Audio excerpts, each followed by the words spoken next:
काजल बेटा, मैंने और तुम्हारे पिताजी ने पूरी तरह अच्छी तरह छानबीन की है। यह स्कूल बिल्कुल सुरक्षित है। इस स्कूल में एक भी छिपकली नहीं है। अब तुम कोई ड्रामा नहीं करोगी, चुपचाप मन लगाकर वहाँ पढ़ाई करोगी, ठीक है? ठीक है मम्मी, अगर इस स्कूल में छिपकली नहीं होगी तो मैं मन लगाकर पढ़ाई करूँगी। आप तो जानती ही हैं कि मुझे छिपकलियों से कितना ज्यादा डर लगता है। छिपकली का नाम लेती हूँ तो मेरा पूरा शरीर कांपने लगता है। देखना तो बहुत दूर की बात है। अगर आप दोनों कह रहे हैं कि स्कूल में छिपकली नहीं है तो ठीक है, आपको शिकायत का कोई मौका नहीं मिलेगा। काजल एक बिजनेसमैन की इकलौती बेटी थी जिसे छिपकलियों से बहुत ही ज्यादा डर लगता था। अगर वह छिपकली देख लेती तो उसे कई दिन तक नींद नहीं आती थी, इसलिए उसे पढ़ाई करने में बहुत ही ज्यादा परेशानी आ रही थी। मैंने सुना है इस स्कूल में एक भी छिपकली नहीं है। क्या ये बात सच है? क्योंकि जिस स्कूल से मैं आ रही हूँ उस स्कूल में तो छिपकलियों का भंडार था। इतने बच्चे नहीं थे जितनी छिपकलियाँ थी। प्लीज यार, मुझे सच सच बताओ, इस स्कूल में छिपकली तो नहीं है? अच्छा, तुम्हारा नाम काजल है और तुम न्यू एडमिशन हो। तुमसे मिलकर खुशी हुई। काजल, तुम्हारी तरह मुझे भी छिपकली से बहुत डर लगता है, लेकिन इस स्कूल में छिपकली नहीं है, ये बहुत अच्छी बात है। काजल को अब पूरा पक्का भरोसा हो जाता है कि इस स्कूल में छिपकलियां नहीं है और वह मन लगाकर पढ़ाई करना शुरू कर देती है। 1 महीना कब बीत जाता है पता ही नहीं चलता और उसे छिपकलियां नजर नहीं आती। काजल को रेगुलर स्कूल जाते हुए और मन लगाकर पढ़ाई करते हुए देख उसके माता पिता बहुत ही ज्यादा खुश होते हैं। ऐसे ही समय बीत रहा था। एक दिन क्लास टीचर क्लास में आती हैं और सभी बच्चों से कहती हैं, गुड मॉर्निंग स्टूडेंट, मैंने तुमसे क्या कहा था कि मुझे तुम सभी बच्चे 1,000 रुपए ला कर दोगे और अपने पेरेंट्स और स्कूल में किसी को भी इस बारे में पता नहीं होना चाहिए। लेकिन इस बात को 1 हफ्ते से ऊपर हो गया, लेकिन किसी ने अभी तक मुझे पैसे नहीं दिए। ऐसा क्यों? मैम, हमारी तो फीस जमा हो गई, फिर आप एक्स्ट्रा पैसे क्यों मांग रही हैं और किसी को बताने के लिए मना कर रही हैं? अगर कोई प्रोजेक्ट है या फिर हमें पिकनिक पर जाना है, अगर वहाँ पैसे जाने हैं तो हम आपको पैसे दे देंगे, लेकिन बिना वजह आपको पैसे हम क्यों दें? काजल, आजकल तुम्हारी बहुत जबान चल रही है और मुझे लगता है कि तुमने इन बच्चों को भी अपने जैसा ही बना दिया। मैं तुम्हारी टीचर हूँ और तुम स्टूडेंट बनकर ही रहो। मेरी टीचर बनने की कोशिश मत करो। मैंने जो कहा वो कल कर देना। मुझे सभी बच्चे 1,000 रुपए ला कर देना। आई बात समझ में? इतना कहकर कविता मैम चली जाती हैं। कविता मैम के जाने के बाद सभी बच्चे एक जगह इकट्ठा हो जाते हैं और वह आपस में बातें करते हैं। पूरे स्कूल में सबसे ज्यादा नकचड़ और बदतमीज कविता मैम ही है। जब इनका पीरियड आता है मुझे बहुत ही ज्यादा गुस्सा आता है। अच्छा पढ़ाती भी नहीं है और बिना वजह पिटाई भी करती है और एक्स्ट्रा पैसे भी मंगाती है। यार, हमारे इतने बड़े स्कूल में फीस जमा हो जाती है, यही बहुत बड़ी बात है। अब हम 1,000 रुपए कहाँ से ला कर देंगे? काव्या, क्या तुम्हें पता नहीं, अगर पैसे नहीं ला कर दिए तो बिना वजह हमारी पिटाई तो होगी ही और हमारे नंबर काटे जाएंगे, वो अलग। पैसे तो हमें ला कर ही देने होंगे। मेरे पापा तो बहुत बड़े बिजनेसमैन हैं, मैं चाहूँ तो दे सकती हूँ, लेकिन मैं नहीं दूंगी। अत्याचार सहना कोई अच्छी बात नहीं है। अगर कविता मैम हमसे बिना वजह पैसे मांग रही है अपनी जरूरतों को पूरा करने के लिए, तो हमें उसे रोकना चाहिए, अपनी आवाज उठानी चाहिए। हमें प्रिंसिपल मैम से कविता मैम की शिकायत करनी चाहिए। क्यों दोस्तों, मैं ठीक कह रही हूँ ना? तुम दोगे ना मेरे साथ? हाँ, हम तुम्हारा साथ जरूर देंगे। चलो प्रिंसिपल मैम के पास चलते हैं और कविता मैम की शिकायत करते हैं। काजल सभी बच्चों को आवाज उठाना सिखा देती है और सभी बच्चे एक साथ इकट्ठा होते हैं और प्रिंसिपल मैम के पास जाकर कविता मैम की शिकायत लगा देते हैं। कुछ समय बाद प्रिंसिपल मैम कविता मैम को अपने पास बुलाती हैं और बच्चों के सामने उन्हें बहुत बातें सुनाती हैं। कविता मैम, यह मैं क्या सुन रही हूँ? तुम एक टीचर हो और टीचर होकर ऐसी हरकतें कर रही हो। तुम बच्चों को ऐसी शिक्षा दे रही हो, तुम्हें शर्म आनी चाहिए। तुम हमारे स्कूल की पुरानी टीचर हो, इसलिए मैं तुम्हारी एक गलती को माफ कर देती हूँ। आगे से ऐसी गलती नहीं होनी चाहिए। तुम बच्चों से एक्स्ट्रा पैसे नहीं मंगवाओगी। आई बात समझ में? कविता मैम गुस्से से तिल मिला जाती हैं कि काजल की वजह से आज उन्हें प्रिंसिपल मैम की इतनी ज्यादा खरी खोटी बातें सुननी पड़ी। प्रिंसिपल मैम खुद तो कुर्सी पर आराम से बैठ जाती हैं और सभी बच्चों की फीस लेती रहती हैं। सुबह से लेकर दोपहर तक तो हमें ही पढ़ाना पड़ता है। हम इतनी मेहनत कर बच्चों को पढ़ाते हैं और मिलता क्या है? चंद रुपये। अगर मैं अपनी जरूरतों को पूरा करने के लिए बच्चों से कुछ पैसे मंगवा ही लेती हूँ तो प्रिंसिपल मैम को क्यों मिर्चें लग रही हैं? और ये सब कुछ काजल की बच्ची की वजह से हुआ है। जब से ये हमारे स्कूल में आई है तब से सभी बच्चों को बोलना सिखा दिया। वरना पहले सभी बच्चे भीगी बिल्ली की तरह मेरी बात मानते थे, लेकिन अब नहीं, मुझे कोई और रास्ता निकालना ही पड़ेगा। कविता मैम को काजल पर बहुत ही ज्यादा गुस्सा आ रहा था और वह उसे सबक सिखाना चाहती थी।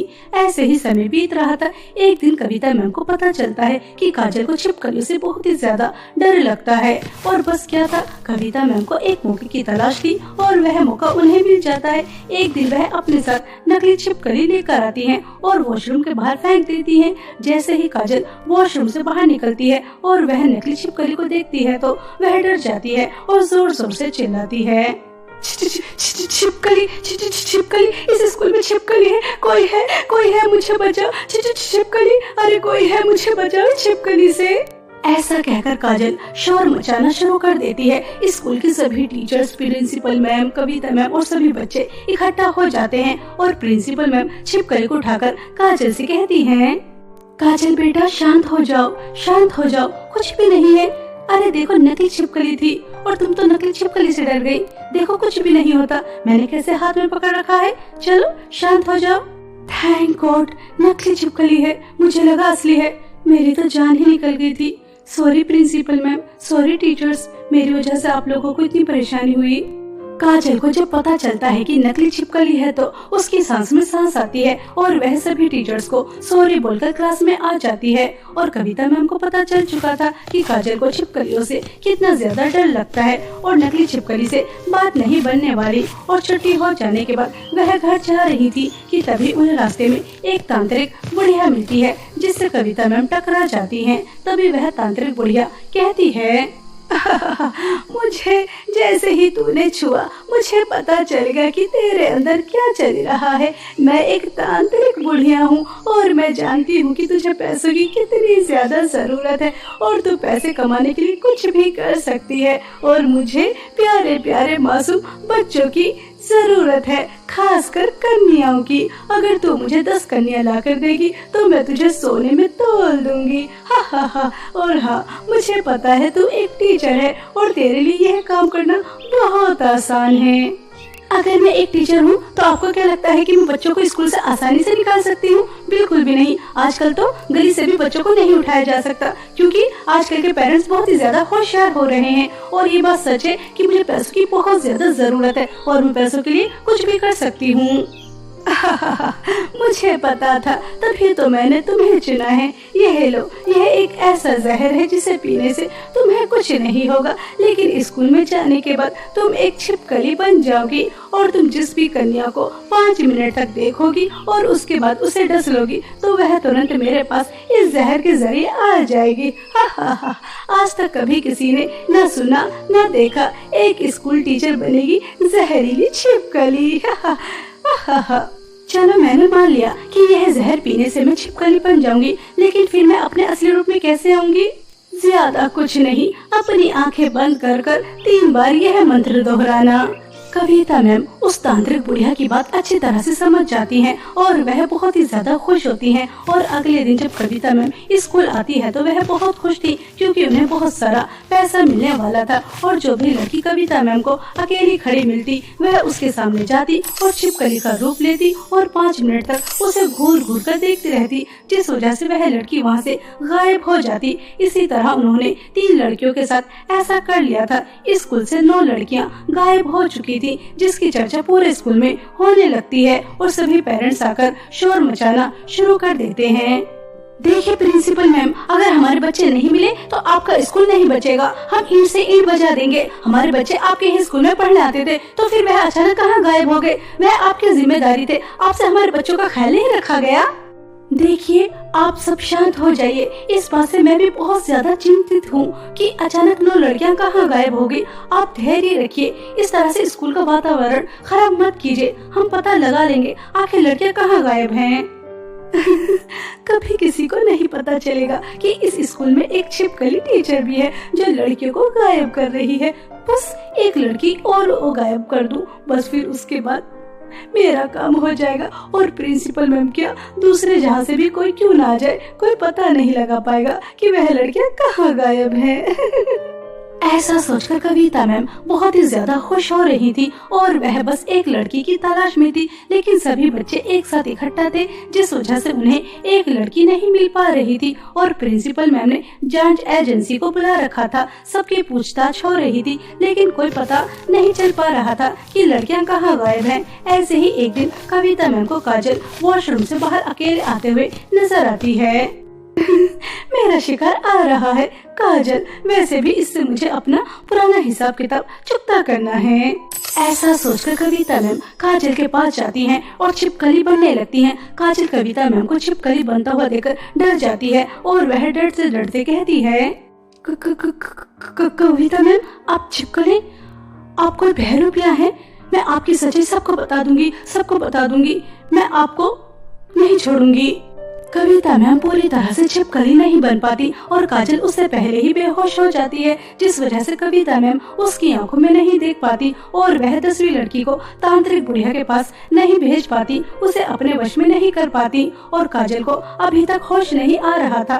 काजल के माता पिता बहुत ही ज्यादा परेशान हो जाते हैं कि अचानक उनकी बेटी के साथ ऐसा कौन सा हादसा हो गया जिस वजह से वह होश में नहीं आ रही। डॉक्टर भी पूरी कोशिश कर रहे थे, 10 दिन से ज्यादा हो जाते हैं, लेकिन 10 दिन बाद काजल को जैसे ही होश आता है तो उसके माता पिता कहते हैं, काजल मेरी प्यारी बच्ची, तुम होश में आ गई, मेरी तो जान ही निकल गई थी। बेटा हमें बताओ स्कूल में क्या हुआ था, आज तुम इतने दिन बाद होश में आई हो, हमें सब बताओ। मम्मी वो कविता मैम छिपकली बनती हैं और वह मुझे मारने ही वाली थी, लेकिन पता नहीं उन्होंने मुझे क्यों छोड़ दिया। मम्मी हमारे स्कूल की टीचर छिपकली हैं और मैं पूरे विश्वास के साथ कह सकती हूँ कि हमारे स्कूल की जो 9 लड़कियाँ गायब हुई हैं उसके पीछे भी उन्हीं का हाथ है। मम्मी हमें अपने स्कूल की लड़कियों को बचाना चाहिए। नहीं काजल बेटा, इस लफड़े में हम नहीं पड़ते, हम शहर छोड़कर कहीं दूर चले जाएंगे। जब कोई टीचर छिपकली बन सकती है तो वह कितनी ज्यादा खतरनाक होगी, हमें ऐसे खतरनाक लोगों से पंगा नहीं लेना चाहिए। माँ मैं इतनी स्वार्थी नहीं हो सकती, अपने स्कूल के दोस्तों को मुसीबत में नहीं छोड़ सकती। मैं कविता मैम का असली चेहरा सबके सामने लेकर ही आऊंगी, चाहे इसके लिए मुझे कुछ भी करना क्यों न पड़ जाए, चाहे इसके लिए मेरी जान ही क्यों न चली जाए। काजल का साहस और हिम्मत देखकर उसके माता पिता बहुत खुश होते हैं और वह भी उसका साथ देने के लिए तैयार हो जाते हैं। काजल अपने माता पिता के साथ तुरंत स्कूल जाती है और प्रिंसिपल मैम को कविता मैम की सारी सच्चाई बताती है। जिस तरह उसने उन्हें छिपकली बनते हुए देखा, प्रिंसिपल मैम काजल की बात पर भरोसा कर लेती हैं और वह कविता मैम के ऊपर नजर रखने लगती हैं। जब 10 लड़कियां पूरी नहीं हो पाई थी तो तांत्रिक बुढ़िया कविता मैम को अपने पास बुलाती है और उससे कहती है, कैसी टीचर है तू, तुझे मैंने इतनी ज्यादा शक्ति दी छिपकली बनने की, फिर भी तू मेरा एक छोटा सा काम नहीं कर पाई, तू मेरे किसी काम की नहीं है, तुझे तो मैं मारूंगी ही, लेकिन तेरे साथ साथ तेरी स्कूल की यह 9 लड़कियां भी मरेंगी। मैंने तेरे हाथ में इतना खतरनाक जहर दिया, जहरीली छिपकली बनाई, फिर भी काम नहीं कर पाई। काम चोर टीचर, पढ़ने के लिए तैयार हो जा। तांत्रिक बुढ़िया तो मुझे नहीं मार सकती, मैंने पैसों के लालच में आकर बहुत बड़ी गलती कर दी। मैंने अपने ही स्कूल की लड़कियों को तेरे हवाले कर दिया, छिपकली का रूप लिया, जिस रूप को लेकर मुझे इतनी ज्यादा कठिनाइयों का सामना करना पड़ता था। किसी ने बिल्कुल सही कहा है, लालच बुरी बला होती है। देख बुढ़िया, मुझे और मेरे बच्चों को छोड़ दे। वह तांत्रिक बुढ़िया कविता मैम और उन लड़कियों को नहीं छोड़ती, लेकिन तभी वहाँ पर काजल प्रिंसिपल मैम के साथ पुलिस को लेकर आ जाती है और वह पुलिस उस तांत्रिक बुढ़िया का सारा तामझाम फेंक देते हैं और उस तांत्रिक बुढ़िया और कविता मैम को अरेस्ट कर लेते हैं। तभी प्रिंसिपल मैम कविता मैम को जोर से थप्पड़ मारकर कहती है, तुम एक टीचर होकर एक तांत्रिक बुढ़िया की बातों में आ गई, सिर्फ पैसों के लालच में। तुम जैसी टीचर का हमारे समाज में कोई काम नहीं, अब तुम जेल में सड़ोगी। अगर काजल हिम्मत और साहस से काम नहीं लेती तो आज पता नहीं क्या अनर्थ हो जाता। मैं इन बच्चों के पेरेंट्स को क्या जवाब देती। चली जाओ मेरी नजरों से दूर। कविता मैम को उनके लालच की बहुत अच्छी तरह सजा मिल जाती है, उन्हें कई साल की सजा हो जाती है और वह जेल में अपनी जिंदगी व्यतीत करती हैं और उनसे टीचर का पद भी छीन लिया जाता है। और प्रिंसिपल मैम काजल की बहुत ही ज्यादा प्रशंसा करती हैं और सभी बच्चे भी काजल से बहुत खुश होते हैं और इस तरह काजल हिम्मत और साहस से एक छिपकली टीचर को सजा दिला देती है और मन लगाकर पढ़ाई करती है। बहुत समय पहले की बात है, उदयपुर नामक गांव में आरोही अपने माता पिता के साथ एक छोटी सी झोपड़ी में रहा करती थी। आरोही को पढ़ने का बहुत ही ज्यादा शौक था। आरोही के माता पिता मजदूरी कर कर चंद ही रुपए कमाते थे, जिस वजह से बेचारी आरोही स्कूल नहीं जा पाती थी। आरोही का यह शौक देखकर आरोही के माता पिता एक समय खाना खाते थे और पैसे जमा करते थे ताकि वह अपनी बेटी का स्कूल में एडमिशन करवा सके। ऐसे ही एक दिन आरोही के माता पिता आरोही से कहते हैं, आरोही बिटिया, आज तुम्हारा सपना पूरा होने वाला है। तुम्हें पढ़ने का बहुत शौक है ना, आज हम तुम्हारा स्कूल में एडमिशन करवाएंगे। तुम भी ड्रेस पहनोगी, स्कूल में पढ़ने जाओगी और सभी बच्चों की तरह। सच सच मम्मी पापा, मैं भी स्कूल जाऊंगी। यह खबर सुनकर तो मेरी आंखों में आंसू ही आ गए। मम्मी पापा, मुझे लगा था कि मैं ऐसे ही अनपढ़ गंवा रह जाऊंगी। मम्मी पापा, मैं पढ़ लिख कर कुछ बनना चाहती हूँ, आपकी जिंदगी खुशहाल करना चाहती हूँ। आपने बहुत दुख देखे हैं, मुझे खुशी है कि मैं भी अब स्कूल जाऊंगी। अब मुझे छुप छुप कर पढ़ने की जरूरत नहीं है। लेकिन मम्मी पापा, इतने ज्यादा पैसे कहाँ से आएंगे? अरे बेटिया, इसकी चिंता तुम मत करो, अभी तुम्हारे मम्मी पापा जिंदा हैं, पैसों का बंदोबस्त हो जाएगा। चलो खुशी खुशी स्कूल चलते हैं। आरोही की खुशी का कोई ठिकाना नहीं था। आरोही और उसके माता पिता गांव के एक अच्छे स्कूल में जाते हैं और वहां जाकर प्रिंसिपल मैम से बात करते हैं। तभी प्रिंसिपल मैम आरोही के माता पिता से कहती हैं, देखिए, आपकी बेटी पढ़ी है, वह फर्स्ट या सेकंड क्लास में बैठते हुए अच्छी तो नहीं लगेगी। आपका इसका एडमिशन पहले करवा देना चाहिए था, लेकिन गरीबी के कारण करवाया नहीं होगा। मैं तुम्हारी मजबूरी समझ रही हूँ, लेकिन इतनी बड़ी बच्ची को हम फर्स्ट या सेकंड क्लास में कैसे बिठाएंगे? और यह 12th पास करते करते काफी बड़ी हो जाएगी। प्रिंसिपल मैम, आप मेरा टेस्ट ले लीजिए। मुझे 5th क्लास का कोर्स कंप्लीट आता है। मैंने स्कूल की खिड़कियों से छुप छुप कर पढ़ाई की है, क्योंकि मुझे पढ़ाई करने का बहुत शौक है, लेकिन कभी मौका ही नहीं मिला स्कूल आने का। आप मेरा टेस्ट ले लीजिए। अरे वाह, यह तो बहुत अच्छी बात है। अगर तुम टेस्ट में पास हो जाती हो तो हम तुम्हारा एडमिशन 6th क्लास में कर लेंगे, ठीक है? लेकिन बेटा, यह बार बार तुम अपने सर में क्यों हाथ लेकर जा रही हो? यह अच्छे मैनर्स नहीं है। बिल्कुल सीधे खड़ी रहो और अपना सर मत खुजाओ। Sorry ma'am. मैं आपको क्या बताऊं कि मैं अपने सर से हाथ निकाल ही नहीं सकती, क्योंकि मेरे सर में बहुत सारी जुएं हैं। बस एक बार मेरा एडमिशन हो जाए, उसके बाद मैं अपना सर साफ करने की कोशिश करूंगी। क्या पता मेरे सर की जुएं खत्म हो जाए। मैं अपने सर की जुओं की वजह से अपने हाथ से मौका नहीं जाने दूंगी। ऐसा सोचकर आरोही अपने सर से हाथ निकाल लेती है और उसके बाद प्रिंसिपल मैम आरोही का टेस्ट लेती है, तो आरोही टेस्ट में पास हो जाती है और उसका एडमिशन 6th क्लास में हो जाता है। आरोही बहुत ही ज्यादा खुश थी और वह स्कूल यूनिफॉर्म पहनकर स्कूल आ जाती है और अपनी क्लास में जाकर बैठ जाती है। टीचर आती हैं और वह सभी बच्चों को पढ़ाने लगती हैं। ठीक है बच्चों, मैंने जो तुम्हें समझाया है समझ में आ गया। कल तुम्हारा टेस्ट है, अच्छे से तैयारी कर आना, ठीक है? अगर किसी बच्चे को अभी कुछ पूछना है तो पूछ लो। मैम, मुझे आपसे पूछना है। हाँ, क्यों नहीं, जरूर आओ मेरे पास। तुम्हें मुझसे क्या पूछना है? आरोही कनिका मैम के पास जाती है और जैसे ही उनके पास जाकर खड़ी होती है तो उसके सर में बहुत ही ज्यादा खुजली होने लगती है और वह सर खुजाने लगती है। आरोही को इस तरह से खुजाता हुआ देख कनिका मैम को बहुत बुरा लगता है और जैसे ही उनकी नजर आरोही के सर पर जाती है तो वह आरोही से दूर हट जाती हैं और उससे कहती हैं, चलो पीछे हटो। तुमने अपना सर भी देखा है? तुम्हारे सर के अंदर कितनी सारी जुएं हैं। तुम्हारे सर की जुएं मेरे सर में आ जाएंगी। चलो जाओ, पीछे हटो। कितनी गंदी बच्ची है, क्या तुम अपना सर साफ नहीं करती? उठाकर यूं ही स्कूल आ जाती हो। अच्छा शैम्पू, अच्छा कंडीशनर क्या करो, सर साफ रखा करो। चलो जाओ और सबसे पीछे वाली डेस्क पर जाकर बैठो। आई बात समझ में? और कल से मुझे तुम्हारे सर के अंदर एक भी जू नहीं दिखनी चाहिए। कनिका मैम, मेरे पास शैम्पू और कंडीशनर खरीदने के लिए पैसे नहीं है। एडमिशन भी मेरे मम्मी पापा ने पाई जोड़कर करवाया है। वो एक समय भूखे रहते हैं। मेरी मम्मी मेरा रोजाना मुल्तानी मिट्टी से सर साफ करती हैं, लेकिन मेरे सर की जुएं खत्म ही नहीं होती। मैंने बहुत कोशिश की है, लेकिन मेरे सर की जुएं खत्म नहीं होती। लेकिन मैं आगे से ध्यान रखूंगी। Sorry ma'am. Aarohi Kanika ma'am से सॉरी बोलकर अपने डेस्क पर आकर बैठ जाती है। क्लास के सभी बच्चे आरोही के सर की जुओं की वजह से उससे बातें करना पसंद नहीं करते थे, उससे दूर दूर भागते थे। ऐसे ही एक दिन आरोही लंच कर रही थी कि तभी वह क्लास की कुछ लड़कियों से कहती है, संजना, मैंने सुना है कि तुम्हें बेसन के लड्डू बहुत पसंद है। मेरी मम्मी को बहुत ही ज्यादा स्वादिष्ट बेसन के लड्डू बनाने आते हैं। उन्होंने 2 लड्डू बनाए हैं। ये लो, एक लड्डू तुम भी खा लो।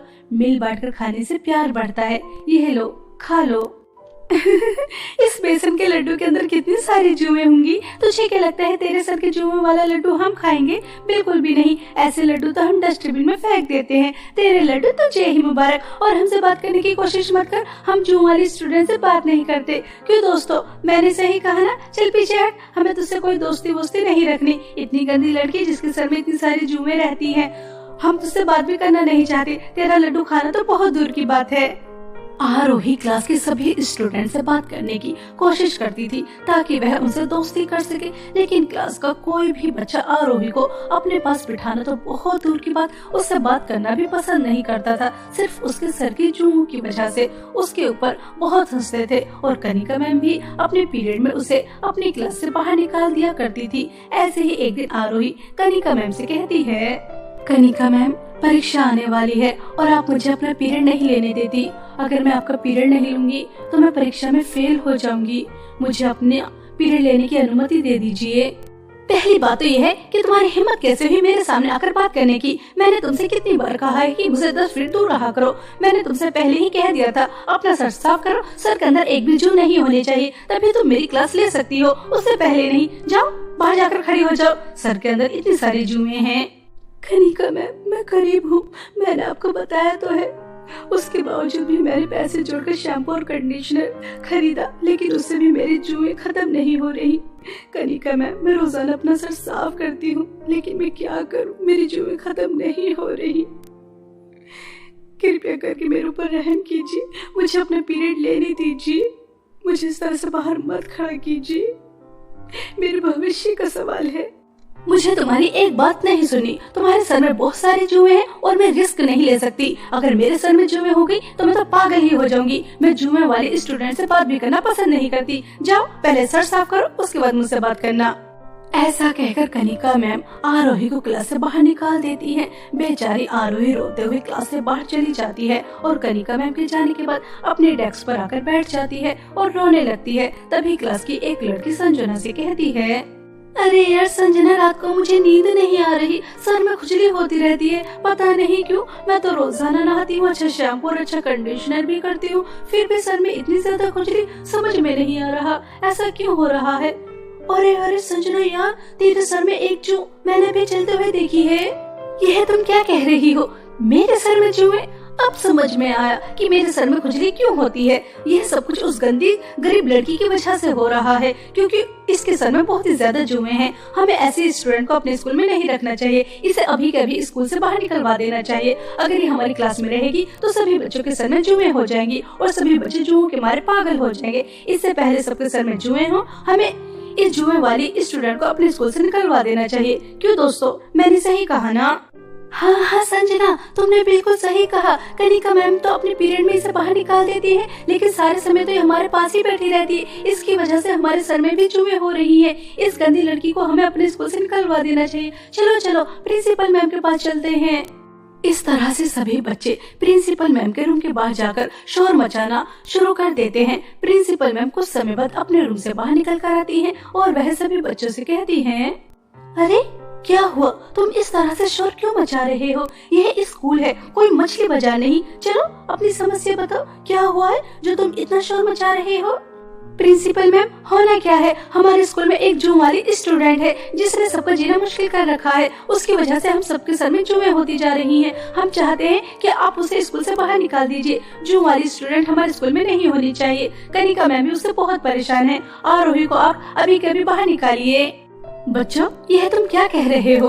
हाँ, मुझे पता है कि उसके सर में जू हैं। कनिका मैम ने मुझसे उसकी शिकायत की है, लेकिन हम जुओं की वजह से किसी का फ्यूचर खराब तो नहीं कर सकते। वह बहुत ही ज्यादा होशियार है। ऐसे बच्चों की हमारे देश को जरूरत है। रहे उसके सर के जुओं की बात, तो मैं उसके मम्मी पापा से बात करूंगी, ठीक है? प्रिंसिपल मैम सभी बच्चों को क्लास में भेज देती हैं और अगले दिन आरोही के माता पिता को अपने पास बुलाती हैं। आरोही के माता पिता आ जाते हैं। नमस्ते प्रिंसिपल मैम, आपने हमें बुलाया? नमस्ते नमस्ते। आरोही से कोई गलती नहीं हुई, लेकिन आरोही के सर की जुओं की वजह से पूरा स्कूल बहुत ही ज्यादा परेशान है। सभी टीचर्स भी बहुत ही ज्यादा परेशान है। कोई आरोही को पढ़ाना नहीं चाहती।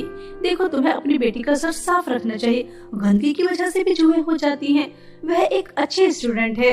मैंने तुम्हें सिर्फ इसलिए बुलाया है कि तुम्हें अपनी बेटी का सर साफ रखना चाहिए। मैम, आरोही भी अपने सर की जुओं की वजह से बहुत ही ज्यादा परेशान है। उसके सर की जुओं की वजह से उसका कोई भी दोस्त नहीं है, कोई से बात करना पसंद नहीं करता। मेरी बच्ची बहुत परेशान है। मैं उसका रोजाना सर साफ करती हूँ, वह रोजाना नहाती है, लेकिन फिर भी उसके सर की जुएं खत्म ही नहीं होती। हो सकता है कि आरोही को डॉक्टर की जरूरत हो, उसके सर में कोई इन्फेक्शन हो रहा हो जिसकी वजह से उसके सर की जुएं खत्म नहीं हो रही। तुम्हें उसे अच्छे डॉक्टर के पास लेकर जाना चाहिए।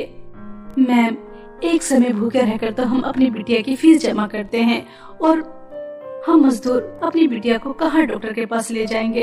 वो तो आरोही बिटिया का सपना है कि वह पढ़ना चाहती है, इसलिए हम उसे पढ़ा रहे हैं, और हम कितनी मुश्किल से उसे पढ़ा रहे हैं हम ही जानते हैं। वरना मैं भी अपनी बिटिया को डॉक्टर के पास ले जाना चाहती हूँ, लेकिन इतने पैसे ही नहीं हैं। मैं तुम्हारे दुख को अच्छी तरह से समझ रही हूँ। आरोही एक अच्छी स्टूडेंट है, उसका फ्यूचर खराब नहीं होना चाहिए। सभी बच्चे उसके पीछे हाथ धोकर पड़े हैं, और मेरे ऊपर भी प्रेशर है। ठीक है, मैं तुम्हें एक डॉक्टर का पता बताती हूँ। वह तुमसे फीस नहीं लेंगे। तुम जाओ और आरोही को उस डॉक्टर को दिखाओ, ठीक है? प्रिंसिपल मैम आरोही के माता पिता को एक डॉक्टर का पता बताती हैं, और अगले दिन आरोही के माता पिता उसे डॉक्टर के पास लेकर जाती हैं, और वह डॉक्टर आरोही के सर के सभी चेकअप करते हैं। तो उन्हें पता चलता है कि आरोही के सर में इन्फेक्शन है, जिसकी वजह से उसके सर की जुएं कभी खत्म नहीं होती। वह डॉक्टर आरोही को दवाइयाँ और कुछ शैम्पू यूज करने के लिए देते हैं। आरोही रोजाना दवाइयाँ समय पर लेती और वही शैम्पू यूज कर रही थी। धीरे धीरे उसके सर की जुएं खत्म होती जा रही थी, और आरोही पहले से और भी ज्यादा मन लगाकर पढ़ाई करती है। एग्जाम आ जाते हैं, सभी बच्चे एग्जाम हॉल में एग्जाम देते हैं, और कुछ दिन बाद रिजल्ट भी आ जाता है। तो आरोही पूरे स्कूल में टॉप करती है। तभी कनिका मैम आरोही से कहती हैं, वेल डन आरोही बेटा, तुमने तो मेरा सर गर्व से ऊंचा ही कर दिया। तुम मेरी क्लास की स्टूडेंट हो और तुमने पूरे स्कूल में टॉप किया है। वेरी वेरी गुड बेटा। आरोही बेटा, मैंने तुम्हारे साथ बहुत गलत किया। तुम्हारी बीमारी समझने के बजाय मैंने तुम्हारे साथ गलत व्यवहार किया। मुझे भी प्रिंसिपल मैम की तरह तुम्हारा साथ देना चाहिए था, न कि तुम्हारे जुओं की वजह से तुम्हें क्लास से बाहर निकालना चाहिए था। तुमने मेरी इतनी कम क्लास ली, फिर भी तुम फर्स्ट आई। सच में प्रिंसिपल मैम सही कहती है, तुम बहुत इंटेलिजेंट हो। हमें तुम जैसी स्टूडेंट की बहुत ही ज्यादा जरूरत है। मैम, आज मैं बहुत ही ज्यादा खुश हूँ कि मेरा सपना मुझे पूरा होता नजर आ रहा है, और मेरे सर की जुएं भी मुझे परेशान नहीं करती। वह भी खत्म होती जा रही हैं, सिर्फ प्रिंसिपल मैम की वजह से। अब मैं मन लगाकर पढ़ाई कर सकती हूँ, और स्कूल में भी अब मेरे दोस्त हैं, कोई मुझसे दूर नहीं भागता। मैं प्रिंसिपल मैम का एहसान कभी नहीं भूलूंगी। प्रिंसिपल मैम, आपको बहुत बड़ा वाला थैंक यू। आपकी एक छोटी सी पहल की वजह से मेरे सर की जुएं खत्म हो गई, और मेरा भविष्य भी खराब नहीं हुआ। Thank you ma'am. आरोही को पूरे स्कूल में टॉप करने की वजह से स्कूल की तरफ से एक ट्रॉफी दी जाती है। आरोही के हाथ में ट्रॉफी देखकर आरोही के माता पिता की आंखों में आंसू आ जाते हैं। वह बहुत खुश होते हैं, और सभी बच्चे उसके लिए क्लैपिंग करते हैं। और आरोही आज बहुत खुश थी कि उसका सपना उसे पूरा होता नजर आ रहा था, और जिस वजह से उससे बच्चे दूर भागते थे वह वजह भी खत्म हो चुकी थी। उसके सर की जुएं एक भी नहीं बची थी, सब खत्म हो चुकी थी। अब कोई भी उसे जू वाली स्टूडेंट नहीं कहता था। सब मिलजुल कर एक साथ पढ़ाई करते थे, और आरोही भी। और इस तरह प्रिंसिपल मैम की एक छोटी सी पहल की वजह से एक गरीब की जिंदगी संवर जाती है।